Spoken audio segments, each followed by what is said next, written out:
I just have a list of classic books for children because I was really frustrated when I went to the library looking for things to read to my littles, and I would find just I would call garbagey books, right? Like the art was like crappy, like my kids could have made it themselves. The stories weren't really good, and so I think I've got something like 130, books on there for people who just want to skip the fluff, go to the library, get their armload of books, yeah, and bring it home, and really enjoy something that they're reading with kids. That's why I just put it together. And I know I have friends of mine that use it for a preschool, like play group that they do. It's kind of like a loose preschool, but it's with mothers, getting together once a week to do some activities with their kids, and they like to use the books off the list for that as well. So, but one more thing. Why are classic books so important? Can you give me just a brief synopsis of why? Because I try to explain it to people, Yeah. but you wrote a book on it. So explain it to people. Well, they're first of all important. Little children, the entire architecture of their brain is developed by how much people are speaking to them, the quality of the language that they hear. So a classic book for children is expanding their vocabulary. It's expanding their exposure to new, things about the world. So, right, if you read about a circus, that's a new kind of experience and environment, and the children learns the words about the circus, or about baking with mother, or a little bear, going on an expedition, right? Winnie the Pooh does that. So all of those books, they not only they first of all are very, very important to read to your child and to talk a lot with your child, because that really sets the foundation for the entire rest of their life, their intellectual capacity, and your ability to communicate is absolutely not only tied to just brainy stuff, because I don't really think that IQ is the number one thing we should care about, although a lot of people do. I think it's also tied to your ability to love, because we understand deeper the more that we have words to put to things.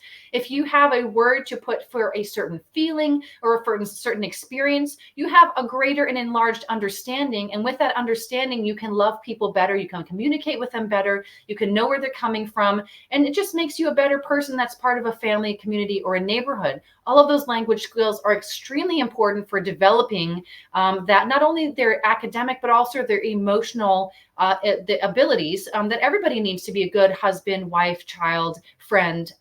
That's good for everyone. But the other thing that's really important for young people is that something that we're losing is a common culture shared between people. You literally, if two people grew up and they had no similar cultural experiences, right? So if one kid grew up watching YouTube stars and another child grew up, listening, reading, Winnie the Pooh, reading, the Beatrix Potter. Yes, Beatrix Potter, all of the beautiful things.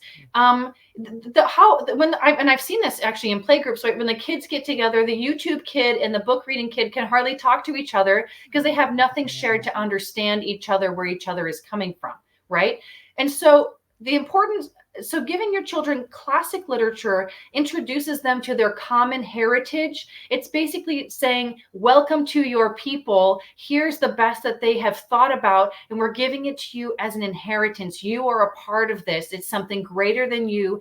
And it's teaching them what they should love and what they should direct their attention to, lengthening their attention span. And again, the more of an attention span you have, the better you can love people, because when you pay attention to others, you're focusing on other people, you are really loving them. So all of those things are, there's many more things that children get from classic literature. But one of the things that's found, for example, it's better than YouTube, just partly because the richness of the language and the exposure to different kinds of scenarios and experiences. And there's a lot of history, cultural heritage that's brought in with the classic books that you really aren't going to get, from internet videos, even if they claim that they're doing that. And then, of course, the emotional bonding that children get from sitting next to mother, having her devote. I just spend 15 minutes a day with my little people. It's a very small amount of time, but over time that really builds up, right, where they say, mama loves me, she focuses on me, she speaks to me, and they have that bond that is all together with you. And that is extremely important for their emotional security,